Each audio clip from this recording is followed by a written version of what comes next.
Radio Verté presents AHOOGA by Cor Zim.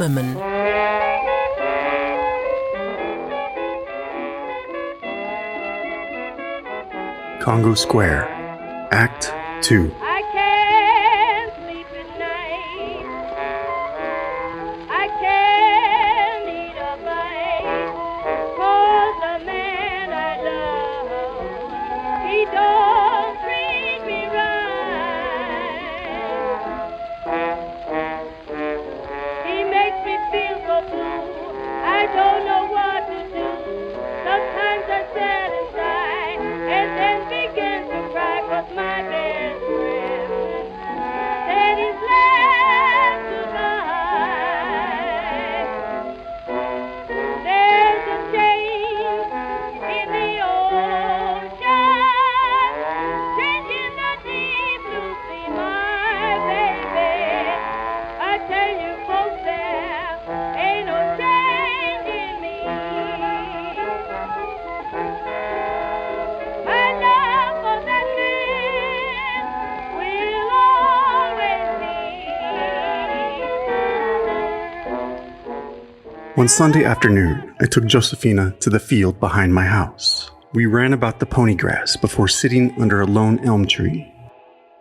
I had a surprise for her, and a wide grin spread across her face, but also a long suspicious glare before grabbing the 3 green paper seed envelopes from my hand.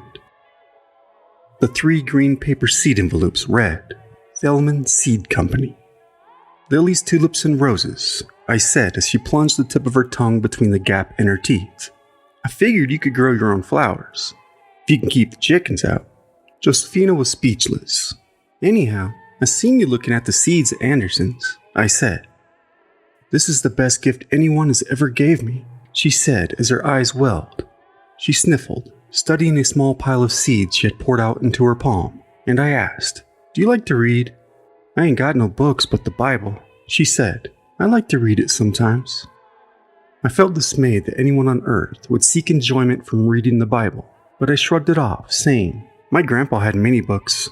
When he died, they were all passed down to me. You can borrow one if you want. That's mighty kind of you, Oscar, she said as she noticed me fiddling with something in my hand. What you got there? She asked. An arrowhead, I said, handing it over. It was Grandpa's too. The arrowhead filled up Josephina's palm. She rubbed her thumb against its sharp edge before squeezing it and looking out across the pony grass, waving in a refreshing breeze. A sudden thought came over me, and I dropped my eyes, and a slight sadness draped across my face. What's on your mind, Oscar? She asked. Nothing, I said. Oscar, where were you born? Chicago, I said. But my grandpa lived here, and when he got older, we moved down to be close to him. And that's when my father got a job at the Canton National Bank. Your daddy must be a smart man, she said. Just like you. I'm not smart, I said. Then why are you always carrying that book around in your back pocket? It's my favorite, I said. My grandpa used to read it to me when I was little. You must have been a good man, your grandpa, she said, handing the arrowhead back to me. I held it up to the sky, squinting one eye to its silhouette against the bright blue. Then handing it back to Josephina, I said, Here, I want you to have it.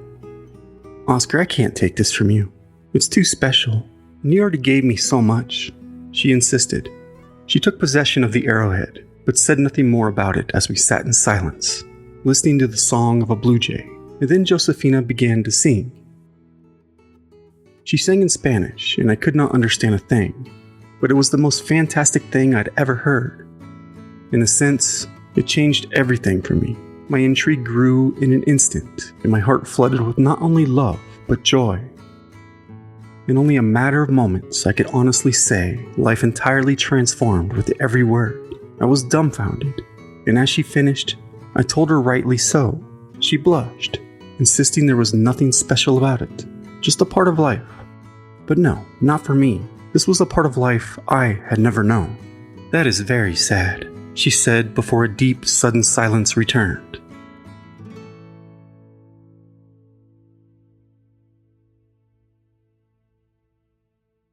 Then, Hey, she said, come with me. As she stood, pulled me to my feet, and dragged me out from under the tree. Where are we going? I asked. Just come on, you'll see, she said. Walking through the gate and up the narrow dirt path, the porch creaked as I stepped onto it, though Josephina seemed weightless. She opened the screen door, hinges needing a good oiling, and once inside, the door slammed shut on my heels, just as a sweet scent greeted me. Hell, embraced me. The sweet scent, warm, inviting, familiar, but utterly foreign to my sensibilities. The slightly nutty aroma with hints of caramel and earth, exciting me as though I'd entered a brand new world and stepped into an exotic land. An exotic land. A tan-skinned man sat hunched over a table on a stool, much darker than Josephina. He looked up in surprise, a cup of steaming coffee glistening in his eyes. "Papa, this is my friend Oscar," said Josephina, his solemn face instantly aglow at the sight of his daughter, and with a soft yet raspy voice, her father greeted me with joy. Though I had not understood a word, I found the gladness equally foreign as he quickly rose from his stool to reach his hand across the table within the tight space. "Good day, sir," I mumbled bashfully, trying to be a little gentleman in robin's egg blue. His hand, calloused and rough as rope, but his grip was as gentle as his eyes. "Papa," said Josephina, nudging him with a certain attitude. "A pleasure," her father said with a thick, broken accent. "Donde a toro, Papa?" she asked. Papa grumbled something, shook his head, and motioned somewhere yonder, but Josephina seemed to understand entirely, though at the time, I understood little more than squat. "Café?" he asked, again rising from his stool. "I got it, Papa," said Josephina. "Sit down," she said, and I sat in a wooden chair. The room was boiling with coffee on a wood stove, and the three of us sat around the table in awkward silence. Josephina's feet, swinging anxiously beneath her chair, dried paisley petals swept back and forth in the tide of her anxious legs. I took an awkward look over my shoulder as Josephina hummed steadily to herself before saying, with a jolt of energy, "Oh, look, Papa, Oscar gave me a surprise." A wide grin spread across her face, but Papa gave her a long, suspicious stare before grabbing the 3 green paper seed envelopes from her hand. Papa studied the 3 green paper seed envelopes that read, Delman Seed Company, with curious eyes. "Lilies, tulips, and roses, Papa," she said as she plunged the tip of her tongue between the gap in her teeth, body shivering from side to side. "Oscar figured I could grow my own flowers, if I can keep the chickens out, of course." Papa sat speechless. "Anyhow, he seen me looking at the seeds at Anderson's. The best gift anyone has ever gave me," she said, as her eyes welled, and Papa grinned pleasurably. Josephina sniffed as Papa studied a small pile of seeds he had poured out into the deep crevices of his palm. I flinched in my chair as Josephina sprung to her feet to check on the coffee, which was ready, and she poured 3 piping hot, dented tin cups to the brim. "Milk, sugar?" she asked, setting 1 cup before me on the table. And a moment later, as she and Papa sipped away, "Ain't you gonna drink your coffee?" she asked. I had no idea whether I liked coffee or not, so I lifted my cup, took a small sip, and began to cough and grimace. It was terrible. "What, you ain't never had coffee before?" she asked with a rolling laugh. "My father never lets me drink coffee," I said. "It's prohibited. He says it'll stunt my growth." "Prohibited," Josephina said, further giggling, saying, "Papa has been drinking coffee since he was a boy.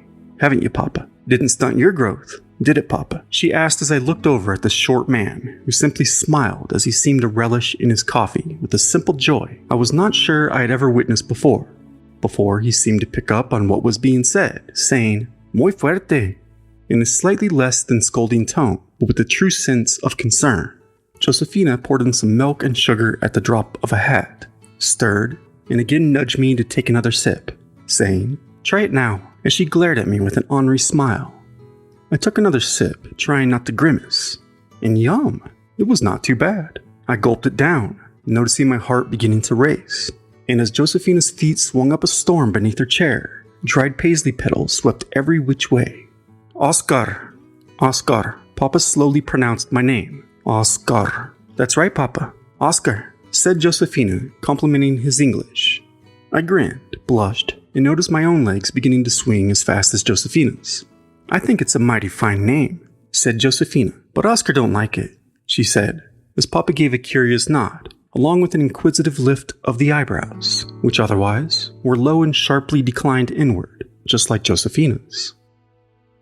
Hunched over his cup, he rubbed his thumb along the handle, his nails chipped and permanently blackened. His eyes fell weepy, but he seemed at peace. When he looked up at me, it was as though he was reading my soul. "Where'd you get an okay name like that anyhow?" asked Josefina. "I'm named after my father," I said. "Oscar's papa is president of the bank," she said. He raised his brow again with a gentle smile before speaking to Josefina in Spanish. Josefina looked at me in surprise, saying, "Papa says your papa is a good man. He said when he got work at Parlin's, your papa rented us this here house." Suddenly I realized I was sitting in my father's house. I sat a little straighter in my chair, a sense of vanity creeping up my spine. I felt proud of my father. My father, unbeknownst to me, in only a matter of days, I would come to relentlessly blame for the death of this entire household. "Papa says it sure was mighty kind of your papa to give him a chance," she said.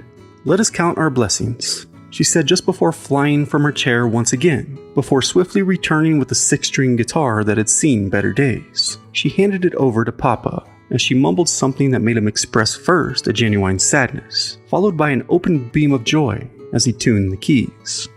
His long blackened nails picked at the strings. The sound filling the kitchen was yet again unlike anything I had ever heard. At first, it was a scratchy mess, a cat fight even, but soon, a deep soulful rhythm was born out of it, and what emerged struck a chord deep in my chest. I found myself sipping my second cup to the rhythm, and Josefina and I swung our feet back and forth faster and faster, toes touching, adrenaline shooting through my veins with another gulp. "Ariante," said Papa, as he strummed away an exotic tune, utterly otherworldly, to my ears at least. Josefina shut her eyes and cleared her throat, and I watched closely as she raised her angelic face toward the heavens, somewhere beyond the slouching rafters of the low part of town. And I listened intently as Josefina sang seemingly straight out of her soul. And what struck me in that moment was the instantaneous warming in my heart. How this stubborn thorn seemed to dissolve, replaced by a pleasure of which I was not sure was real or tangible. Yet there it was, as it vibrated from those tiny bones in my eardrums, into my bloodstream, pumping fully into my heart. An excitement, an absolute thrill to be alive. And I knew profoundly at that moment that life would never be the same again. For I had discovered magic. With Papa's guitar leaning in the corner behind him, all fell silent. Minus the continuous reverberation buzzing in the electrified air, and the scent of coffee swirling about. A richness in that instant I had sworn to never lose sense of. Papa looked down at Josefina's fidgeting hands, and she handed over the arrowhead to him so that he could duly inspect it with that consistent sincerity. "Oscar, come," she said. I followed her out the back door of the house, where the two of us plopped down on a step side by side. I tried not to flinch as she jumped to her feet, spun around in the overgrown weeds, and spun her braids around twice, staring up at a shape in the clouds that looked like a hat, before slowly transforming into a whale. She then plopped back down beside me, knees in her arms, chin resting on her knee, eyes wide and unblinking on the horizon of sloping rooftops just across an alleyway beyond the chicken coop, chickens clucking about the weeds in search of seed. Just as I was to ask what the song had been all about, she spoke, and we both bit our tongues, but I nodded her on, and she asked, "What is your book about?" "An Indian chief named Blackhawk," I said. "Will you read to me?" She asked. "Sure," I said, under-expressing the thrill I felt at her sudden interest as her tongue plunged into her teeth. I pulled the small book from my pocket and flipped through the pages, its spine broken, until I found a certain passage and cleared my throat. A certain passage.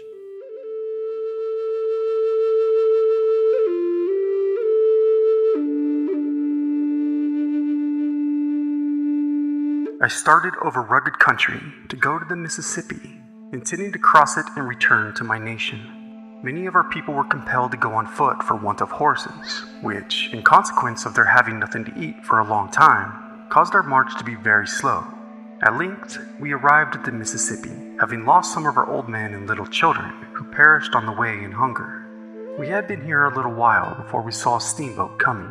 I told my braves not to shoot, as I intended going on board so that we might save our women and children.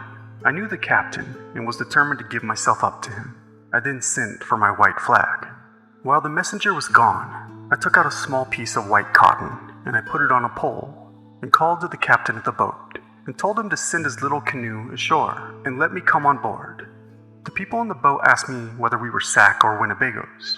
I told the Winnebago to tell him that we were Sacs and wanted to give ourselves up. A Winnebago on the boat called to us to run and hide, that the whites were about to shoot. About this time, one of my braves had jumped into the river, bearing a white flag to the boat, when another sprang in after him and brought him to shore. The firing then commenced from the boat, which was returned by my braves and continued for some time. Very few of my people were hurt after the first fire, having succeeded in getting behind old logs and trees, which shielded them from the enemy's fire.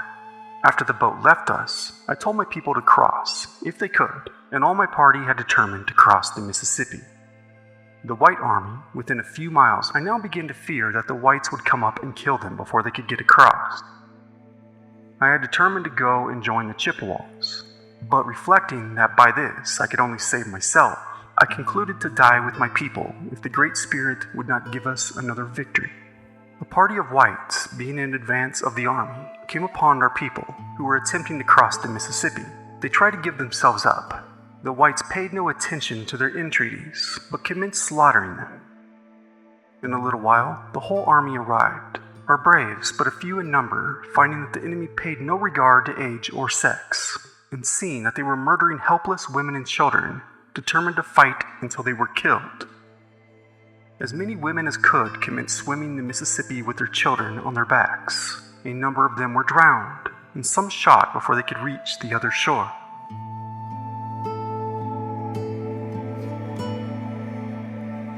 The massacre, which terminated the war, lasted about 2 hours.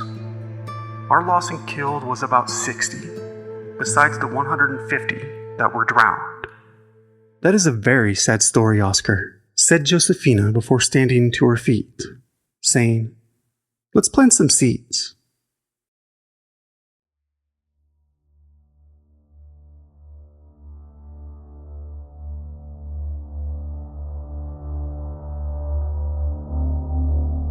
I'm in Greenwood, the cemetery where my grandpa is buried.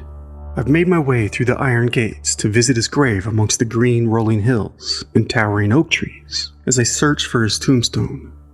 It is nowhere to be found. So I begin to call for him as I walk amongst the rows of finely chiseled angels, smoothed over by time. I come to these green oxidized mausoleum doors. I whisper inside but hear nothing as my own echo is swallowed by a deep, damp nothingness. It gives me shivers and I move on, though the mildewy scent carries on. I often have this reoccurring dream. I will have this stubborn faith that I will find him, that he will hear me, despite so many ghostly ears listening, which I fear may all be desperate for a calling voice. I pass a certain sorrowful marble figure whose spine is curved toward the earth. A total collapse of will. I feel it severely, but I carry on, whispering, "Grandpa, can you hear me?" I'll walk the rows and plots for what feels like an eternity, the dead just below my feet, which sink into the soft earth with each step. It's exhausting, and my legs grow weak and tangle in the weeds. Endless names and dates, some recent, others so long ago, each etching faded or fading into oblivion. Little poems and quotes, little sayings that beg to be read before being lost to time. I worry Grandpa is lost. I worry he has been lost to time, calling out, "Grandpa, are you there?" The longer I look, the more desperate I become. I feel shame, as though my grandpa does not want to be found.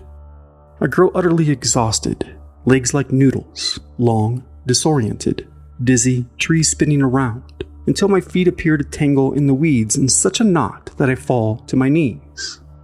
I find myself hunched over a tiny bronze plaque that appears flat on the earth before me. It is the grave of a child born the same year as me. I place my palm upon the cold bronze and run my fingers across the engraving. Beneath me lies the bones of a child, but 3 days old before his life was a lie. I will cry hysterically at this point and forget all about why I am there. Then I'll forget about the boy, and I'll feel lost in a void, expansive darkness, until before me I see a growing light, like a steam engine in a tunnel. And just before it consumes me, I wake up feeling utterly alone in the world.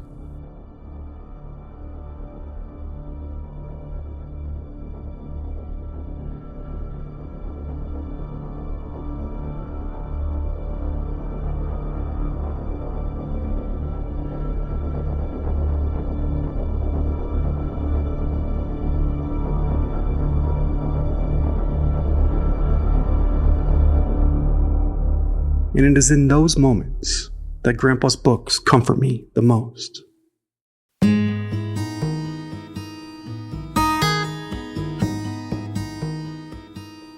When I was a boy, I'd spend countless hours in the field with my favorite book, and I quickly discovered that Black Hawk's own grandfather's name was Morning Thunder. My grandfather's name was Clyde. But what a name, I used to think. Morning Thunder. Oscar, on the other hand, sounds so weak. Rather fitting, I suppose. I'd read what Black Hawk wrote of his own father and his father's father. Something about that softness in which the way they spoke to and of one another. Soft, yet so powerful. And I remember envy shaking my bones. But also, something in those words giving me a spark, somewhere deep in the depths of my imagination, that maybe, just maybe, I too may one day be a brave, strong, respected, hell, maybe even thunderous.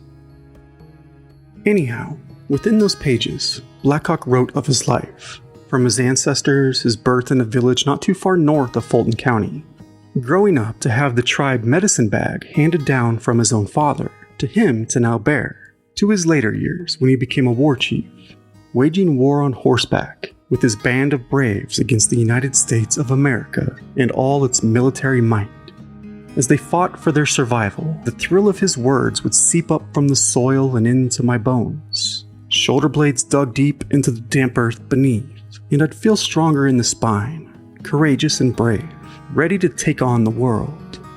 That was until sundown, when I'd run home, creep up the stairs to my room, and just sit there, waiting for Oscar to come rumbling up through the floorboards. Get down here, and with wings clipped, I'd spiral down. And I still remember something Josephina told me that day we had planted the seeds in her backyard. Love your name, Oscar. Some of us, it's all we got.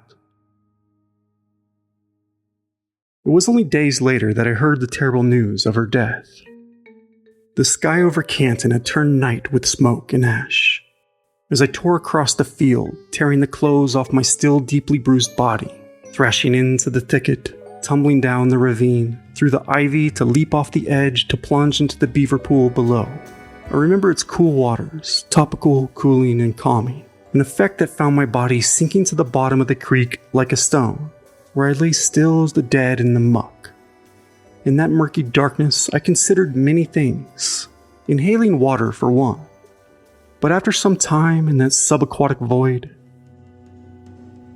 a primal impulse extracted me just as I was on the brink of drowning, lunging me to the surface with a fraught gasp of air. A primal scream from the depths of my bowels, startling the starlings from their perch, so to speak. A terrible pain echoing through the ravine.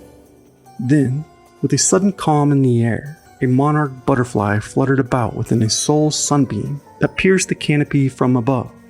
And I heard Josephina say, "Love your name, Oscar.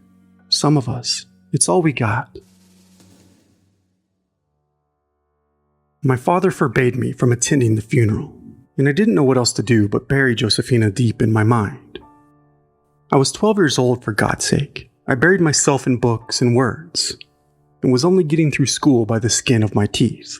"What are you, a nincompoop?" asked my father. And with one black eye after the next, "If you don't stand up and fight back, you're always going to be a coward. And when I got sick of getting beat up at practice every day and quit football, you'll always be a quitter.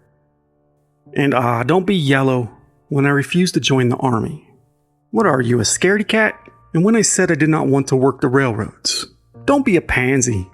And when graduating middle of my class didn't exactly pave way to college, dimwit, dunce, dope, lazy, slacker, loafer, dwaddler, all the adjectives and nouns used to describe me. Oscar Clyde Olson, a name I did not deserve, according to my father, over honey-glazed ham and my mother's bacon grease-fried green beans, of which I could not get enough of, and of which I neither deserved, seeing I stayed out too late and drank too much.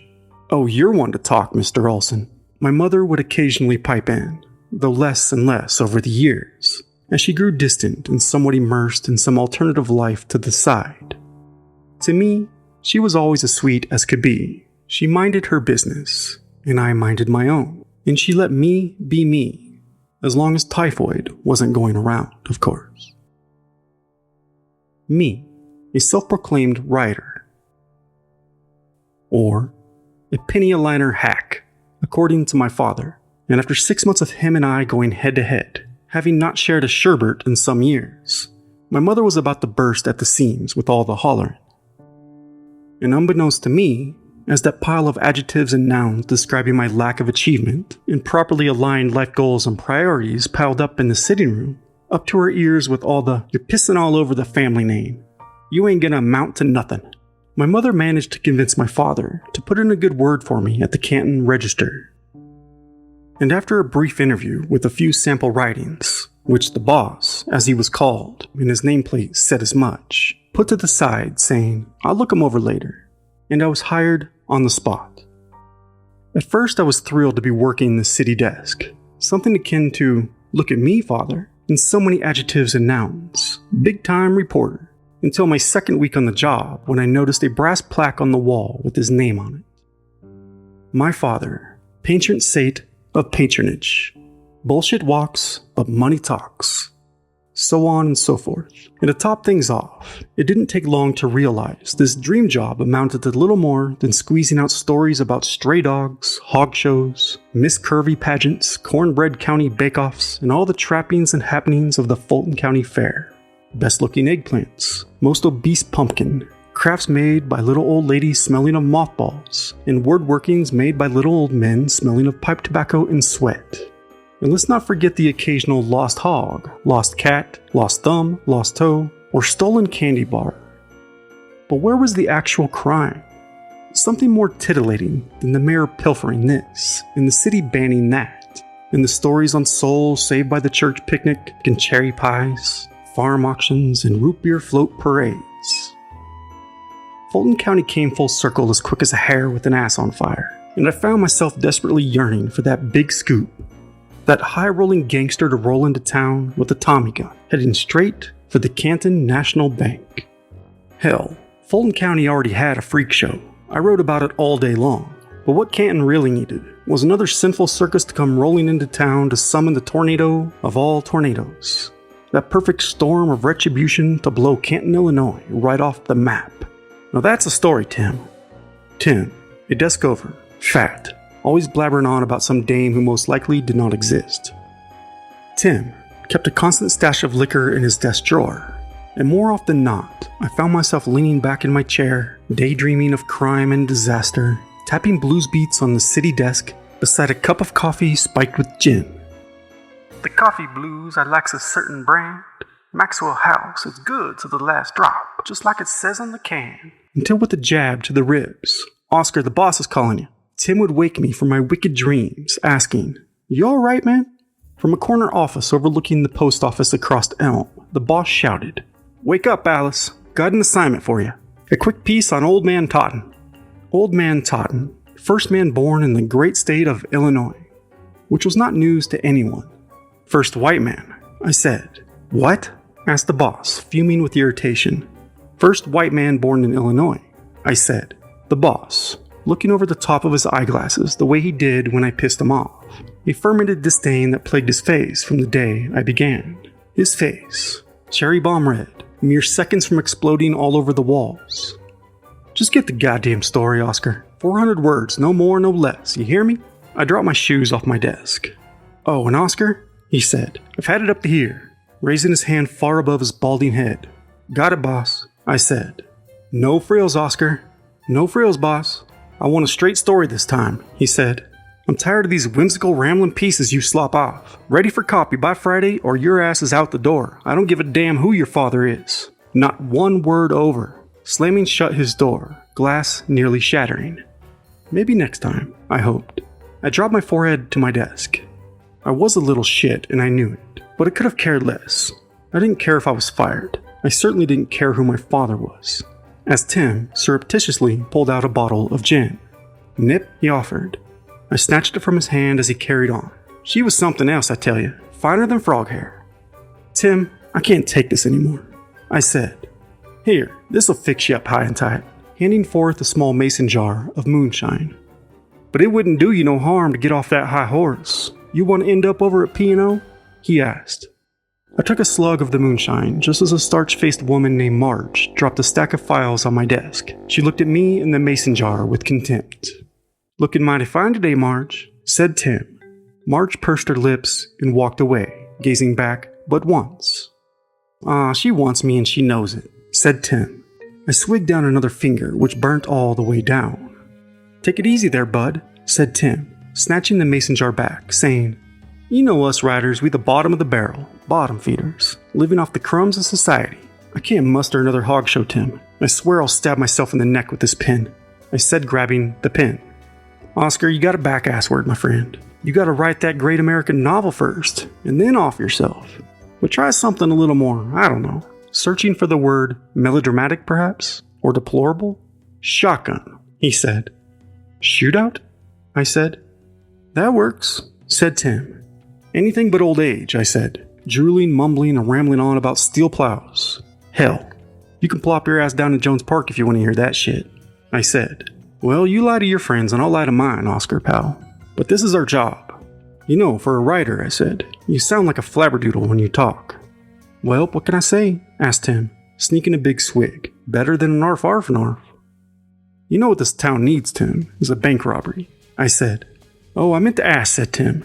How's things going with you and Rose? You still crying in your pillow at night? Rose, slender neck, wrists, still working for my father, and still drop-dead gorgeous. Still nearly a decade older than me, yes, but we had kept things discreet enough, mostly just necking behind the opera house or under the old train bridge. Hell, I said, you ain't gotta rub it in my face. Rose broke my heart to pieces for an insurance agent down in Dumfries. I cried in my pillow for a week. She doesn't know what she's giving up, my friend, says Tim, a great American novelist. You just watch. You keep that pen out of your neck and on the page, and she'll be hammering trogs when she sees how famous you become. Yeah, well, not soon enough, I said. Well, he may got money on paper, but he ain't got your dimples, said Tim, reaching for my face. And word is, ain't no one can dry hump under the old train bridge like you. Swatting him away. Flabberdoodle? I said. Bank account is what it's all about. If she means so much to you, Oscar, why don't you rob your daddy's bank? You hate the old bastard anyhow. Hell, I got an idea. Just get on your knees and beg Rose to meet up under the bridge one last time. Some kind of farewell hump or what have you. Get her well liquored up and get her to spill the beans on the digits to the safe. The least she can do for breaking your heart and all. You know, Tim, I said, that's downright the smartest thing to ever dribble off those swollen lips of yours. That's a master plan if I ever heard one. Maybe you ain't so stupid after all. Snagging back the mason jar, moonshine going to my head. But not quite quick enough. If I could just get out of this godforsaken place, I said. You're damn near jumping out your britches, said Tim. If you're waiting on a good kick in the ass, that's what friends are for. Bend on over.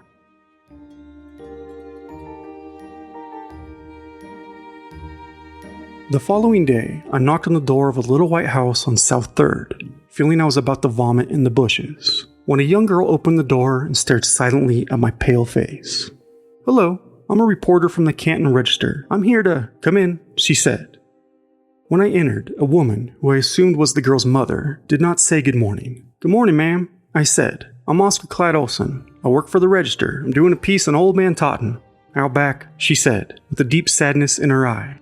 In the corner of the front room, a more ancient woman sat motionless in a rocking chair by a cold stove with fogged-over eyes, as a half-dozen children sat silently on the floor, all with the same look of melancholy possessing their faces. a picture of a man in an army uniform holding a rifle hung on the yellowed wallpaper, a severe cough emanating from the back of the house, where the mother quickly disappeared.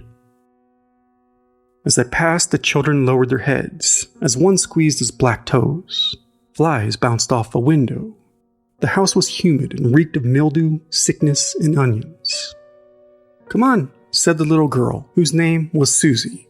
The girl led me in the same direction the mother had gone, past a small bedroom door where I spotted through a crack her attending to a young man in bed, about my age. The boy's spasming feet had kicked the blankets to the floor. His mother held a rag to his forehead, trying to calm his restless fit. His fists were clenched and his eyes rolled back in his head as he tried his darndest to focus on me. The image was fleeting, but burnt into my mind as Susie opened the back door, and with a rush of fresh air, she gestured for me to exit, saying, "Grandfather prefers to sit outside, and I don't blame him." Old man Totten, sitting in an old wooden chair, looking very much the part, leathered like an old glove left out in the rain, displaying every scar and mishap of the previous century. "Hello, sir. I'm Oscar Clyde Olson. I'm here on behalf of the Canton Register. Word has it, you were the first man born in the great state of Illinois."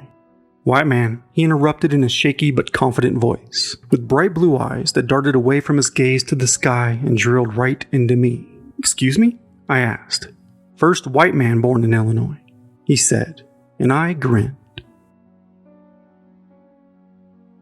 I climbed the steps to my second-floor apartment above the Drow hardware store, where I'd been living inside a bottle of scotch. I sat on my Remington, opened my notebook fattened with lead, and typed away.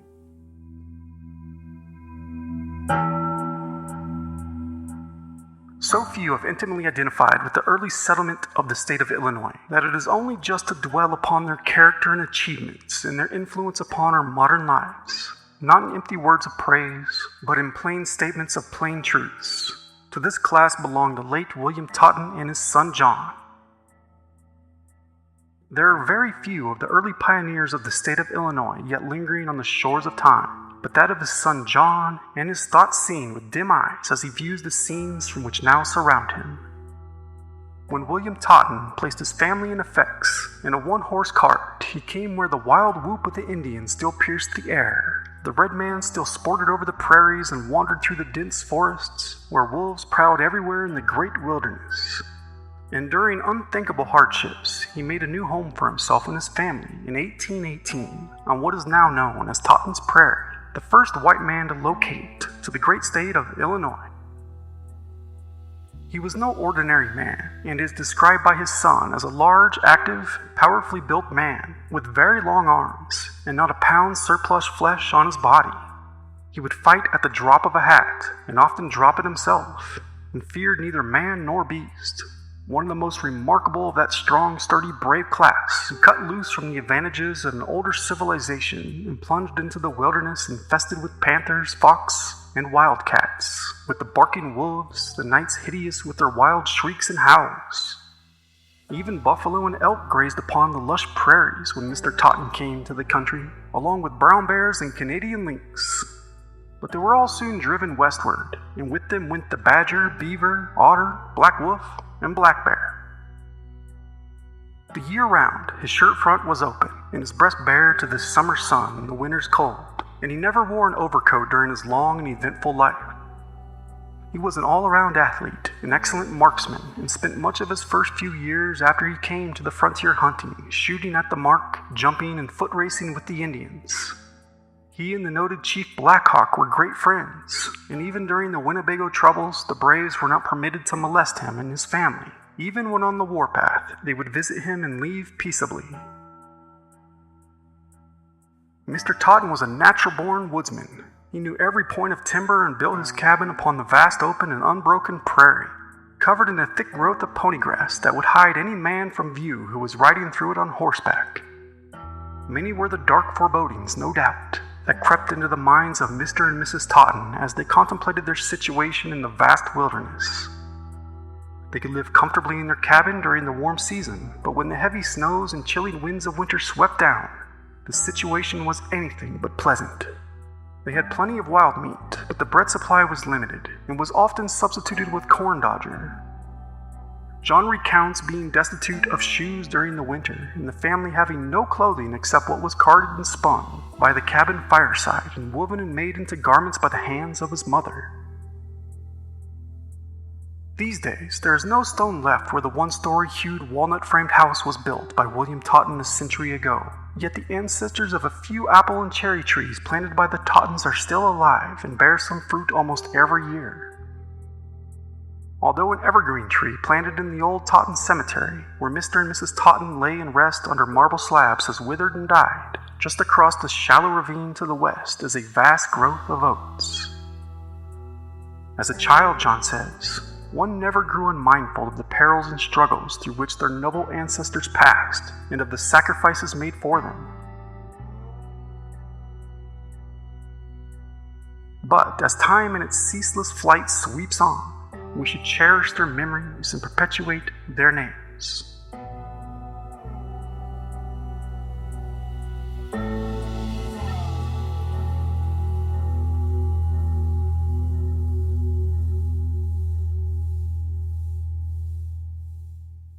Poor son of a bitch was only 21 years old, Tim said, busy writing the Totten boy's obituary. Meanwhile, in his corner office, the boss read my article.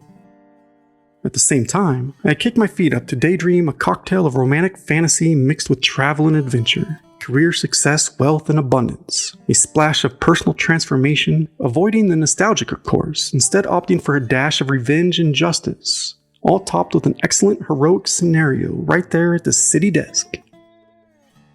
The nudge to my ribs, Tim said, "Boss is calling you," as "Oscar!" rattled the rafters, even as the printing press did its best to pound the whole damn block off its foundation. I did a little two-step to the boss's office, like the cocky son of a bitch I'd become, and threw open the door to the question. "What are you, a goddamn idiot?" "God damn it, Oscar. I said 400 words. That's it. You're finished. You're out. You're fired. Be gone already. What are you waiting for? Go, and shut my door on the way out."